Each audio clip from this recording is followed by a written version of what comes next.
Cher frère Thomas, je veux prendre cette occasion pour te remercier pour ton hospitalité pendant que j'étais ton orateur invité à la convention que tu as eue dans ta ville.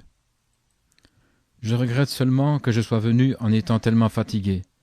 Personne ne saura jamais combien j'étais épuisé, et si j'avais pu venir quand j'étais frais et fort, je suis sûr que le résultat aurait été meilleur. J'essaie toujours de faire ce que je peux pour contribuer à l'édification du royaume de Dieu. Ainsi, naturellement, ça m'a fait quelque chose quand j'ai réalisé que je ne pouvais pas faire de mon mieux. J'espère pouvoir revenir plus tard et alors faire de plus grands efforts. Mais malgré tout ce qui m'a fait défaut, je suis sûr que toi et les frères qui ont rendu visite ont contribué bien largement par votre merveilleux esprit de coopération et d'humilité. Crois-moi, c'est vraiment rafraîchissant d'être avec des frères qui ont un même esprit, une même foi et une même doctrine. Je dois admettre que j'ai été surpris et béni par l'atmosphère et les bons résultats qui ont été produits, car je ne t'avais même pas rencontré, et je doute si une demi-douzaine des gens qui étaient là me connaissaient vraiment. Cela montre simplement que si nous aimons le Seigneur et que nous ayons de lui plaire, il fera que tous nos sentiers soient remplis de joie et puissent lui plaire en toutes choses. Je souhaiterais que tous les lieux où je me rends puissent abonder dans la louange de Dieu, comme ce fut le cas à Southern Pines. Frère Thomas, ta convention à Southern Pines était unique, dans le fait que je ressens que c'était la dernière de cette sorte que j'ai tenue depuis de nombreuses années. J'ai été conduit par Dieu à travers 2 phases, le ministère en 3 phases. Et alors que je regarde vers le futur, j'ai confiance que la 3e phase est sur moi maintenant. Maintenant, si ça ne te fait rien, et si tu veux même publier cette lettre dans ton journal, j'aimerais te familiariser, ainsi que tes amis, avec certaines informations que je vais te donner pour avoir une compréhension plus claire et un entendement en ce qui concerne le ministère que le Seigneur m'a donné. Étant un étudiant dans la Bible, tu sais que le Dieu infini et omniscient avait un plan qui n'a pas simplement eu son origine dans sa sagesse, mais par son omnipotence, il l'a mis en action. Et étant Dieu, il ne pouvait pas faillir. Il est souverain. Donc il faut bien comprendre que ce Dieu souverain prédestine des hommes, sinon son but échouerait. Le fait que ceci soit bien le cas, qu'il prédestine des hommes, nous le voyons dans le livre de Jérémie au chapitre 1 verset 5, où il dit « Mais je t'ai formé dans le ventre de ta mère, je t'ai connu, et avant que tu sortes du sein maternel, je t'ai sanctifié et je t'ai ordonné comme prophète des nations. » Jérémie est né prophète. Il ne pouvait pas s'empêcher d'être ce qu'il était. Un prophète, selon Éphésiens 4, est l'un des dons que Dieu a donnés aux hommes afin de perfectionner l'Église. Il est un ministre par la vertu de son office. Ce n'est pas lui qui fait son office, mais c'est son office qui le fait, qui le forme. Maintenant, je ne veux pas faire de grandes proclamations, ni même commencer à me comparer avec Jérémie. Ce n'est pas ça que je veux dire. Mais ce que je veux dire, c'est que je suis né pour être cet homme que je suis. Ce n'est pas moi qui ai demandé d'être ce que je suis, et bien souvent j'ai crié à Dieu pour qu'il laisse prendre ce ministère par quelqu'un d'autre. Mais Dieu est souverain, et la chose qui est formée ne peut pas lui répondre à lui qui l'a formée. C'est ainsi que je suis né pour accomplir un certain plan que Dieu avait, et lorsque ma jeune mère m'a placé dans un petit berceau, dans une humble cabane de bois au Kentucky, elle a été étonnée de voir qu'au-dessus de mon berceau était suspendue une lumière comme un halo. Mes parents et la femme qui était avec ma mère étaient étonnés et ne comprenaient pas. Cette lumière m'a marqué comme étant un enfant particulier. Mais si la lumière était étonnante, combien davantage le fait que j'ai eu des visions depuis l'âge de 18 mois environ a été mal compris. Et ces visions, j'en parlais à ma mère. Tout d'abord, elle n'y prêtait pas attention, mais finalement, elle a dû se poser des questions, parce que les visions s'accomplissaient. Et alors, si ceci n'était pas suffisant, un jour, alors que j'étais en train de jouer près d'un grand arbre, un tourbillon a commencé à descendre dans les feuilles, et une voix m'a parlé du tourbillon, me disant que je ne devais jamais boire ou fumer et garder mon corps pur, car Dieu avait un travail pour moi à accomplir. J'ai toujours été très nerveux de nature, et ceci n'a fait qu'ajouter un fardeau sur moi. J'ai couru dans la maison en état de choc, en pleurant. J'étais tellement effrayé que je n'ai pas dit à ma mère ce qui était arrivé. Maintenant, je crois que Dieu m'a gardé de dire des choses que je n'aurais pas dû dire. Par-dessus tout cela, un jour, alors que je jouais dans la cour, j'ai tout à coup reçu une vision d'un grand pont sur le fleuve Ohio, exactement à l'endroit où il se trouve aujourd'hui et avec la même structure. Et tout à coup, j'ai vu ce pont et des grosses poutres tomber dans la rivière, et au même moment, des hommes tomber et mourir. Bien sûr, ceci est arrivé de nombreuses années plus tard, exactement comme je l'avais vu. Maintenant, il y a beaucoup de gens qui pensent que dans mon enfance était calme et que j'ai grandi dans la douceur et dans les choses spirituelles. Mais ceci est bien loin d'être la vérité.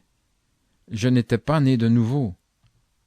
Je connaissais Dieu par le fait qu'il m'avait parlé, mais je ne le connaissais pas comme mon sauveur. J'avais hérité d'un tempérament que je ne pouvais pas contrôler, et ma vie aurait été celle d'un criminel si cette voix n'était pas venue vers moi et m'avait dit de me garder pur et de ne pas souiller mon corps.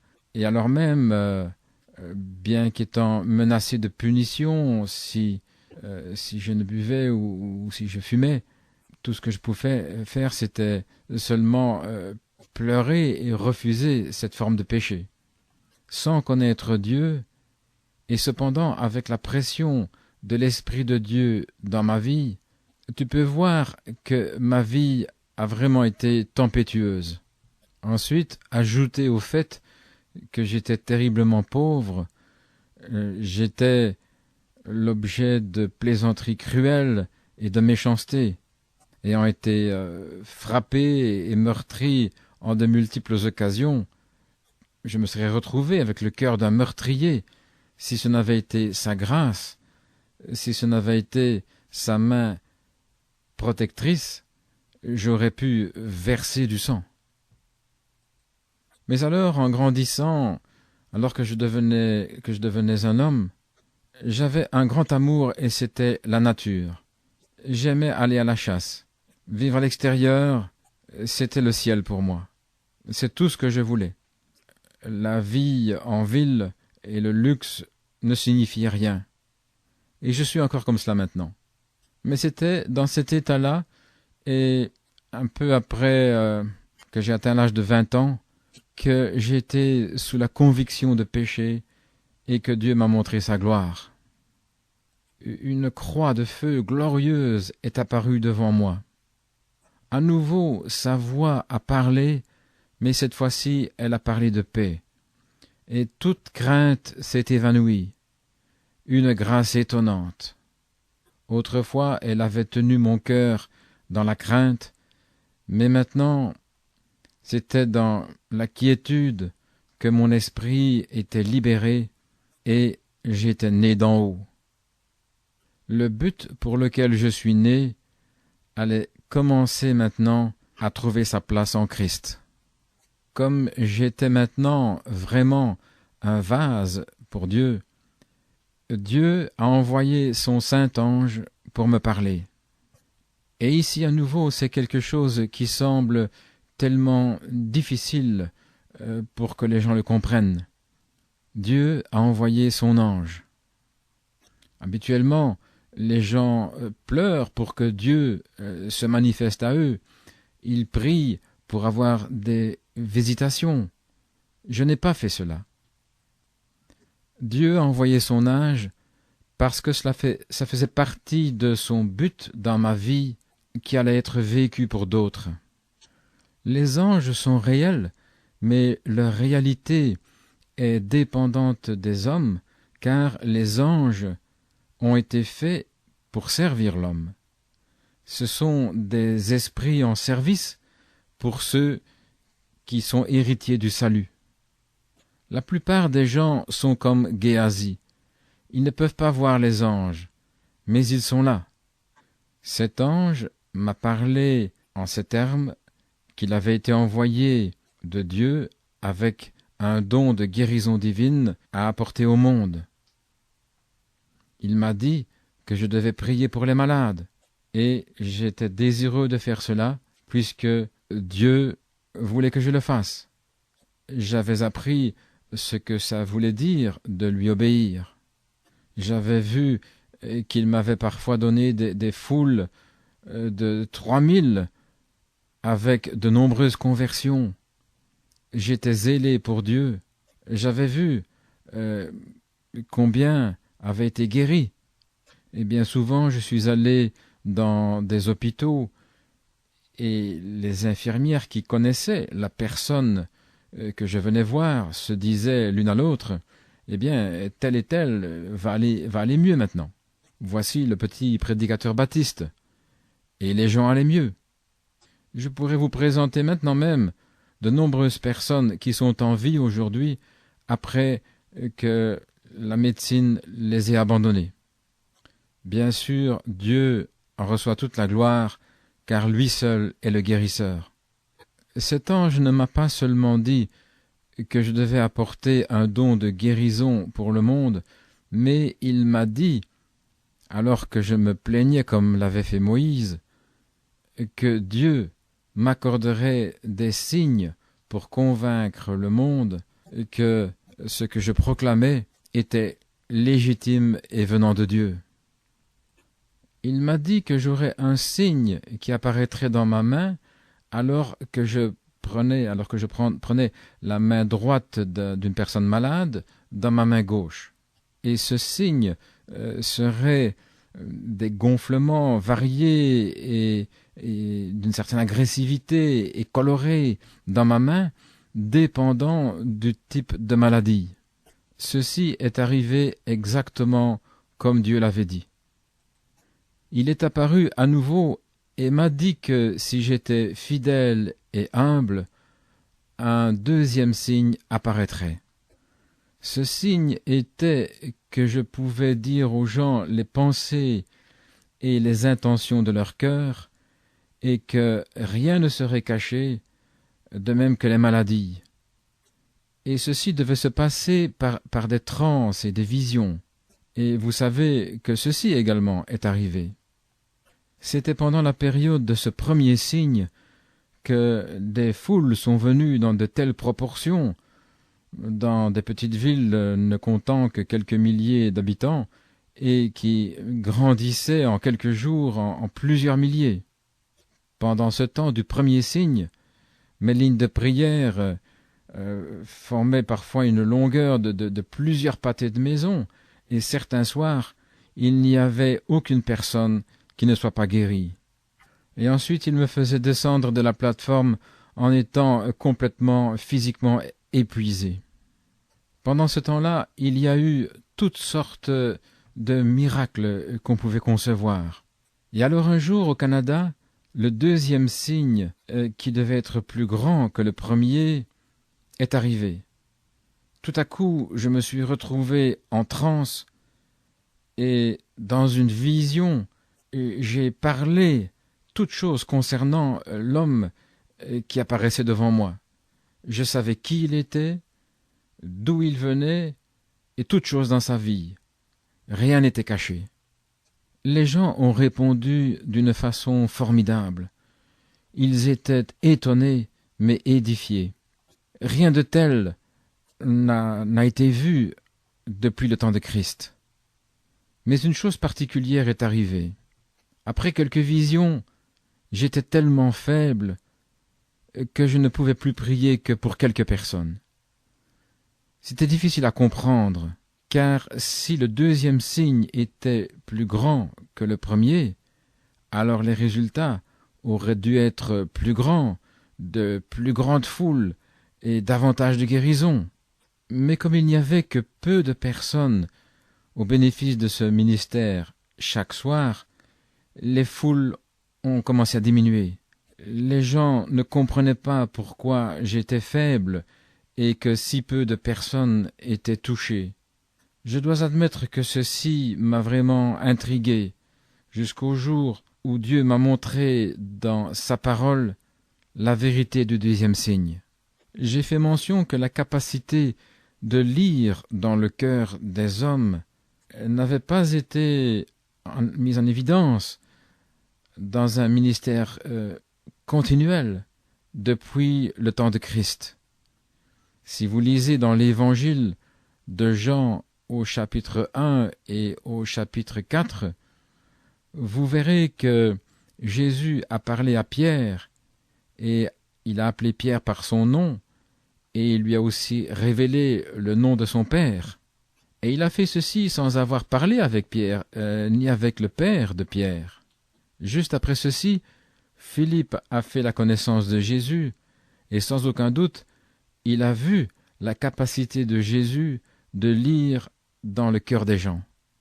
Quoi qu'il en soit, il a accepté Jésus comme étant le Messie, car il est allé chercher Nathanaël, son cher ami, et il lui a dit qui il était et où il était.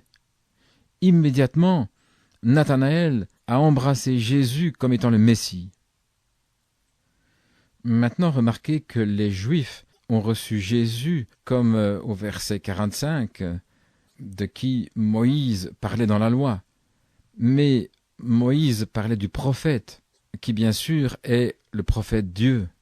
Et un prophète, c'est quelqu'un qui connaît les choses qui sont humainement impossibles de connaître, et il faut pour cela une révélation surnaturelle.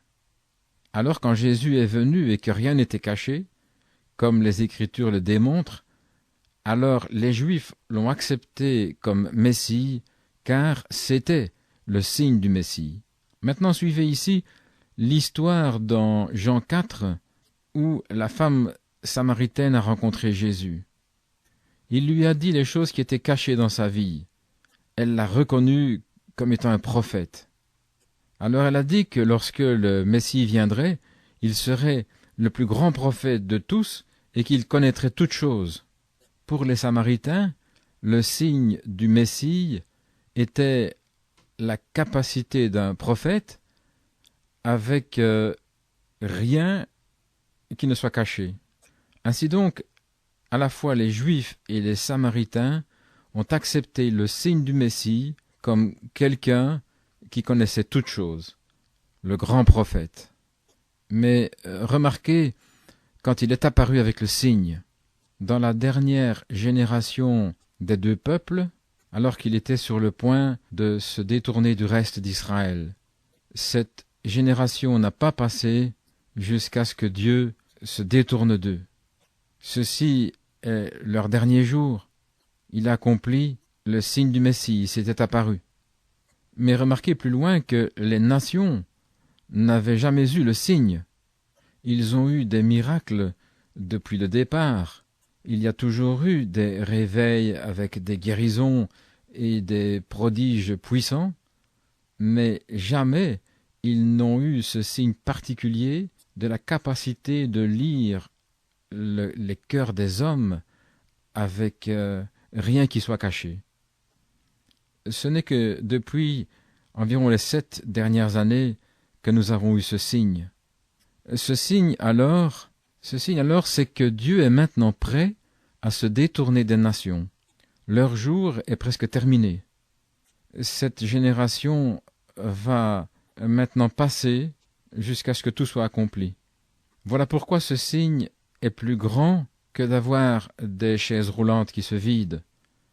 Ceci est notre évidence qu'il est à la porte, qu'il est proche.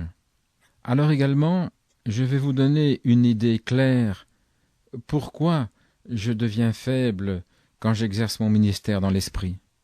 Contrairement à l'opinion populaire qui pense qu'un homme est fort dans l'esprit et très puissant, en réalité il devient faible. Samson en a tué 1000 et ensuite il est devenu tellement faible qu'il sentait presque qu'il allait mourir ayant soif. Daniel, après avoir eu une vision, fut malade pendant plusieurs jours. Élie, après l'expérience du mont Carmel, a voulu se réfugier, a essayé de mourir.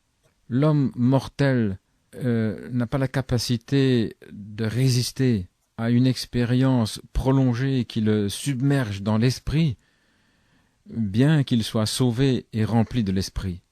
Les visions m'affaiblissent. Je ne vais pas essayer de vous les faire comprendre.